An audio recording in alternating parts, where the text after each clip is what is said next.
तो आज की वीडियो से हम एक नया चैप्टर स्टार्ट करने वाले हैं। Chapter number 10 circle. Circle normally इसके बारे में हम बहुत सारी चीजें जानते हैं और अब जो हम जानने वाले हैं उनमें सबसे पहली चीज है टेंजेंट। जैसा कि अभी तक हम जो चैप्टर पढ़ के आए उसमें हमने टेंजेंट देखा तो था, मतलब परपेंडिकुलर अपॉन बेस वाला। वही चीज है प्रैक्टिकल फॉर्म में या जियोमेट्रिकल फॉर्म में टेंजेंट सर्कल के साथ में देखेंगे कि किस चीज को बोला जाता है टेंजेंट। तो नॉर्मली कोई एक सर्कल है, अब सर्कल बनता कैसे इस बात पे थोड़ा गौर करें। तो सर्कल ऐसे सारे पॉइंट का कॉम्बिनेशन या कलेक्शन है जो किसी एक फिक्स्ड पॉइंट से इक्वल डिस्टेंस पे होते हैं। जैसे कि हम बहुत सारे बच्चों को ऐसा खड़ा कर दे और बीच में मैं खड़ा हो जाऊं तो हर बच्चे से मेरी डिस्टेंस बराबर रहे, और ऐसे हम सबको खड़ा कर दे तो एक के आगे और पीछे तो कोई लग नहीं पाएगा, क्योंकि आगे वाले की डिस्टेंस कम हो जाएगी मेरे से और बाद वाले की डिस्टेंस ज्यादा हो जाएगी मेरे से। तो श्योरिटी से उनको साइड में खड़ा होना पड़ेगा एक दूसरे के, और ऐसे जब सब साइड में खड़े होते जाएंगे और उनकी और मेरी डिस्टेंस सबके साथ में बराबर है तो जो एक फिगर फॉर्म होगा वही सर्कल होता है। और यहाँ से एक बात समझ में आई कि अगर हमको ऐसा सर्कल बनाना है तो ऐसा हमको बहुत सारे पॉइंट को मिलाना पड़ेगा, जो कि एक फिक्स्ड पॉइंट जो सेंटर में होता है उससे इक्वल डिस्टेंस पे होते हैं, और उस डिस्टेंस को बोलते हैं रेडियस, जो किधर पे खींचे हम बराबर होती है। मतलब वही अगर मैं खड़ा हूं और आसपास बच्चे खड़े तो डिस्टेंस सेम है हर एक बच्चे से, इसे यहाँ हर एक पॉइंट से सेम है। तो यहाँ पे एक बात गौर करो कि ये सर्कल है वो बहुत सारे पॉइंट से मिलकर बना है। और दूसरी बात ये गौर करो कि एक सर्कल के जस्ट साइड में कोई भी पॉइंट नहीं हो सकता, मतलब जब जस्ट उसी की सीध में उसी की हॉरिजॉन्टल लाइन के लेवल में देखे तो जैसे एक ये पॉइंट है तो 100% दूसरे वाला पॉइंट थोड़ा सा नीचे होगा ताकि उसकी डिस्टेंस इससे पहले वाले की डिस्टेंस से बराबर हो जाए। अगर हम पहला पॉइंट यहाँ ले दूसरा पॉइंट भी यहाँ ले और इस पॉइंट से डिस्टेंस देखोगे तो ये परपेंडिकुलर डिस्टेंस है जो कि शॉर्टेस्ट हो जाएगी और ये थोड़ी सी बड़ी हो जाएगी क्योंकि ये हाइपोटेन्यूज का काम करेगी। इसका मतलब इस पॉइंट को थोड़ा सा नीचे होना ही पड़ेगा, मतलब यहाँ पे। और इसी बात को ध्यान में रखते हुए यह बात समझो कि अगर ऐसी कोई लाइन जो सर्कल के किसी भी एक पॉइंट को टच करके जाती हो, मतलब सपोज करें कि यहाँ पे एक पॉइंट था उसको ये लाइन टच करके जा रही है, तो ये जो लाइन है जो हमने एक्सटर्नल फॉर्म में खींची है उसको बोला जाता है टेंजेंट। आया समझ में टेंजेंट क्या होता है?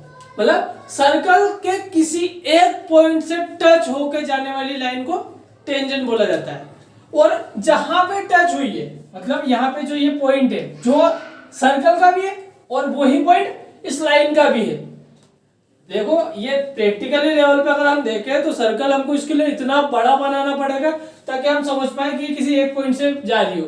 नॉर्मल हम सर्कल बनाएंगे तो बहुत सारे पॉइंट को टच करके चल जाएगी ये टेंजेंट वाली लाइन, पर हमें ऐसा मानना पड़ेगा कि एक पॉइंट से टच होकर जा रही है। तो ये जो एक पॉइंट है वो सर्कल के अंदर भी है और टेंजेंट के अंदर भी है, तो इसी पॉइंट को बोला जाता है पॉइंट ऑफ कॉन्टेक्ट। ऐसा पॉइंट जहां पे दोनों सर्कल और टेंजेंट का कांटेक्ट हुआ है। ओके, अब छोटी छोटी बातें देखें। जैसे कि पहली बात, सर्कल के किसी एक पॉइंट पे हम कितने टेंजेंट खींच सकते हैं? तो कितने हो सकते हैं?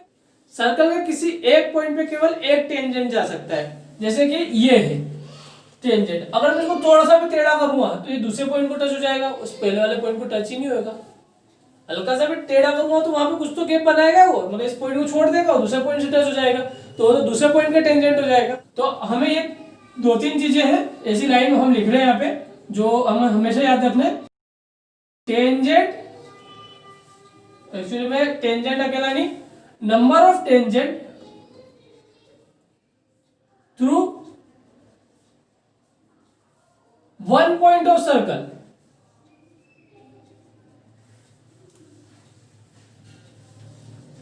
सर्कल का किसी एक पॉइंट से जाने वाले टेंजेंट कितने होंगे? तो इसका आंसर हो जाएगा 1। टोटल नंबर ऑफ टेंजेंट, अगर हम देखें इसको ऐसा करते हैं नंबर ऑफ टेंजेंट, इसको हम हेडिंग लिख लेते हैं, हेडिंग के फॉर्म में लिख लेते हैं। सबसे फर्स्ट हो जाएगा through one point of circle. Second लिख लेते हैं सर्कल पे कितने टेंजेंट बनाए जा सकते हैं, थ्रू सर्कल या ऑन सर्कल। इसके लिए जैसा अभी लिखे हम या लाइन का जो मतलब है उस हिसाब से समझ के देखना है इसको। एक सर्कल के थ्रू कितने टेंजेंट बनाए जा सकते हैं, या एक सर्कल को ऊपर कितने टेंजेंट बनाए जा सकते हैं, तो सर्कल के थ्रू इनफिनाइट टेंजेंट बनाए जा सकते हैं। क्यों? क्योंकि सर्कल इनफिनाइट पॉइंट से मिलकर बनता है। पॉइंट तो जानते हैं ना, डेफिनेशन ऐसा जिसका साइज एक्चुअल में होता ही नहीं है, ना तो उसकी लेंथ होती है ना ब्रीथ होती है, डायमेंशन लेस होती है पॉइंट, और केवल उसकी एक पोजीशन होती है, और पोजीशन को बिलोंग करता है एक पॉइंट। मतलब अगर तुम एक पॉइंट बनाते हो, जैसे मैंने एक पॉइंट बनाया तो एक्चुअली में ये पॉइंट है ही नहीं, हम यहीं पे गलती कर रहे हैं, क्योंकि इसकी डायमेंशंस हो गई, इसकी कुछ लेंथ हो गई, इसकी कुछ ब्रीथ हो गई। कहने का मतलब पॉइंट केवल इमेजिन किया जा सकता है, रियलिटी में बनाया नहीं जा सकता, पर भी हम बताने के लिए पॉइंट बना रहे हैं। तो ऐसे बहुत सारे पॉइंट मिला के जब उनको जोड़ेंगे तब जाके एक सर्कल बनता है, और हर पॉइंट से एक एक टेंजेंट जा सकता है।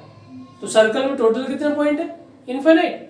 और हर एक पॉइंट से एक टेंजेंट जा सकता है, तो टोटल सारे पॉइंट से इनफिनिट टेंजेंट चल जाएंगे। इस कारण से टोटल सर्कल के थ्रू इनफिनिट टेंजेंट जा सकते हैं।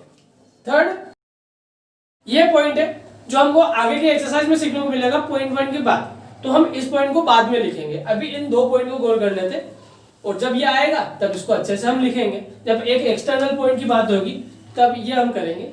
अभी हम आगे करते एक्सरसाइज को सोल्व। तो एक्सरसाइज का पहला क्वेश्चन है, how many tangent can a circle है।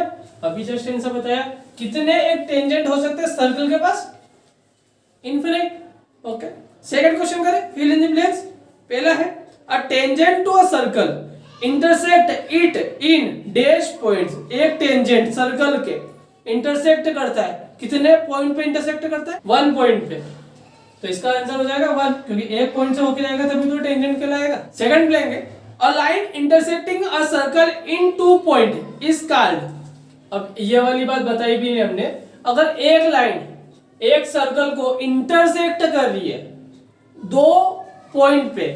अब देखो यहां पे अगर हम बात करें कि जो डायमीटर होती है या कोड होती है, वो भी तो सर्कल को 2 पॉइंट पे इंटरसेक्ट करती है, पर एक्चुअली वो इंटरसेक्ट नहीं कर रही है, वो 2 पॉइंट पे टच कर रही है।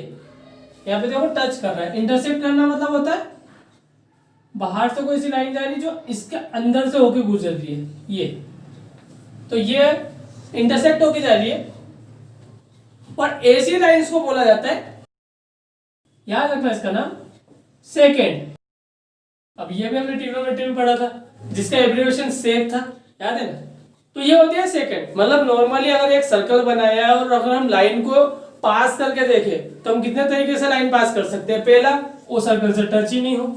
दूसरा, वो सर्कल के अंदर से गुजर जाए, तो अंदर से गुजर रही है उसे सेकेंड बोलते हैं, ठीक है ना। वो गुजर रही है मतलब बाहर से निकल रही है और ये बाहर इसके पार करके इसके बाहर जा रही है। और तीसरा, एक केवल एक पॉइंट से गुजर जाए उसको बोला जाता है टेंजेंट, ठीक। अगला ब्लैंक देखते हैं, a circle can have dash parallel tangent at the most. एक सर्कल के पास डैश पैरेलल टेंजेंट हो सकते हैं, तो कितने पैरेलल टेंजेंट हो सकते हैं। तो अगर हम प्रैक्टिकली में बात करें इसकी, तो मैं इस पॉइंट के ऊपर एक टेंजेंट बना रहा हूं, या ये जो मैंने एक टेंजेंट बना रखा है ये, तो इसी के सीध में एक और पॉइंट है, उसके ऊपर भी अगर एक टेंजेंट बना के देखेंगे तो वो वाला टेंजेंट इस वाले टेंजेंट के पैरेलल होगा। तो ऐसे पैरेलल टेंजेंट हम केवल 2 बना पाएंगे, एक इधर और एक इसके पैरेलल इधर। अब इसके बजाय तुम कहीं पे बनाने की कोशिश करोगे तो पैरेलल होंगे ही नहीं। जैसे कि ये सर्कल है, अगर मैंने एक टेंजेंट ऐसा बनाया एक टेंजेंट ऐसा बनाया, दोनों पैरेलल होगा। अब तुम कोई सा भी टेंजेंट बनाने की कोशिश करो, जैसे इस पॉइंट पे तो वो टेढ़ा हो जाएगा, ये पैरेलल रहेगा नहीं। ऐसा कहीं भी बना लो पैरेलल नहीं होगा। अगर पैरेलल खींचने की कोशिश करोगे तो वो तो सेकंड हो जाएगा, क्योंकि टेंजेंट के लिए जो 2 पॉइंट थे उसके पास वो तो दोनों यूज हो गए। अब वो पैरेलल तो नहीं बना सकते, तो इसका मतलब यहाँ पे आंसर हो जाएगा 2। तो हमारे पास यहाँ पे 2 पैरेलल टेंजेंट हो सकते हैं एट मोस्ट। और ऐसे total number of parallel tangent कितने बना सकते हो, तो वो तो बहुत सारे बना सकते हैं। मतलब अगर इनके पैरेलल नहीं हो, आपस में पैरेलल हो, तो एक ऐसा है तो एक और दूसरा ऐसा हो जाएगा, ऐसे बहुत सारे। इसका आंसर 2 है। Fourth, the common point of tangent to a circle and circle is called. अभी लिखा भी है इसके बारे में, दोनों के बीच में जो कॉमन पॉइंट है सर्कल का उस टेंजेंट का, वो कहलाता है पॉइंट ऑफ कॉन्टेक्ट। याद रखना इस वाले को। अब थ्योरम पढ़ने वाले हम, थ्योरम 10.1 है, the tangent at any point of circle is perpendicular to the radius through the point of contact। याद रखना इसको। थ्योरम में लिखा है किसी भी एक सर्कल के टेंजेंट पे जो इस सर्कल की रेडियस होती है, उस रेडियस तो बहुत सारी होती है, पर कौन से रेडियस की बात कर रहे हैं, जो इस पॉइंट ऑफ कांटेक्ट को टच करे, जहां पे वो टेंजेंट खींचा गया है, तो ये रेडियस इस टेंजेंट के ऊपर परपेंडिकुलर होती है, मतलब राइट एंगल बनाती है।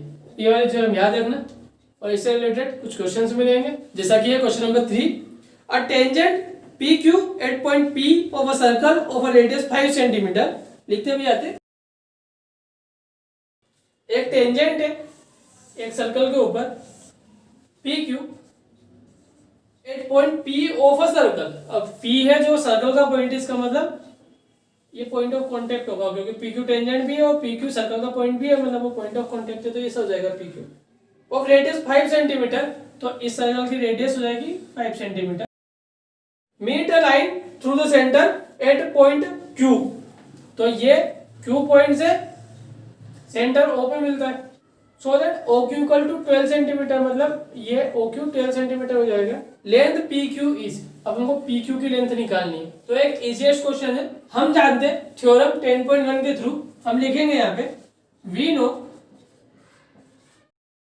The tangent at any point of a circle is perpendicular to radius through the point of contact.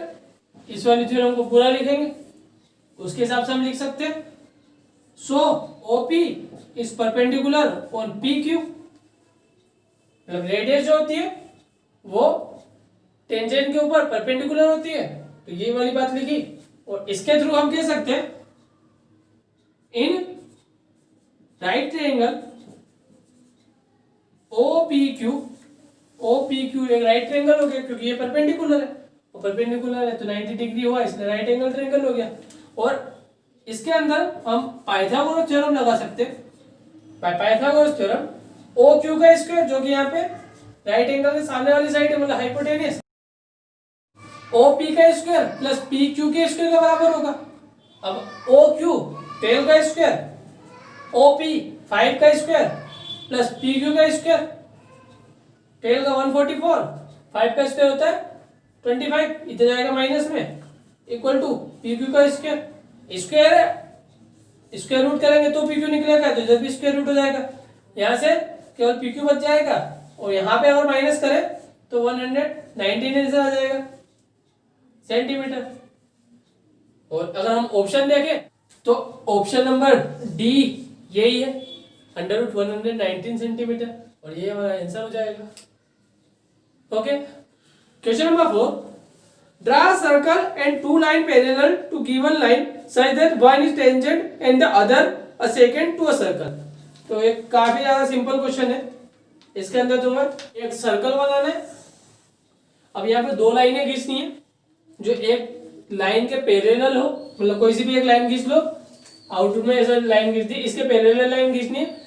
जो लाइन खींचोगे तुम इस सर्कल के ऊपर, वो एक टेंजेंट होना चाहिए, मतलब कुछ ऐसे इसके पैरेलल हो और इसके टेंजेंट हो, और एक सेकंड खींचना है तो इसी के पैरेलल को लाइन खींचो, तो ये सेकंड हो जाएगा और ये टेंजेंट हो जाएगा।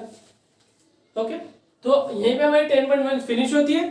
काफी छोटी मोटी और बेसिक सी चीजें तथा काफी नेसेसरी चीजें सीखी हमने इस वाली एक्सरसाइज में, और इनका यूज सेकंड एक्सरसाइज में भी होगा, इसलिए इसको ध्यान रखना अच्छे से, और इसका तो काफी ज्यादा यूज होने वाला है, इसलिए इसको अच्छे से ध्यान रखना। टेंजेंट रियल में कैसे खींचा जा सकता है हम आगे आने वाले लेसन में देखेंगे, इसमें कंस्ट्रक्शन सिखाया जाएगा इसका। ओके, आज के लिए इतना ही।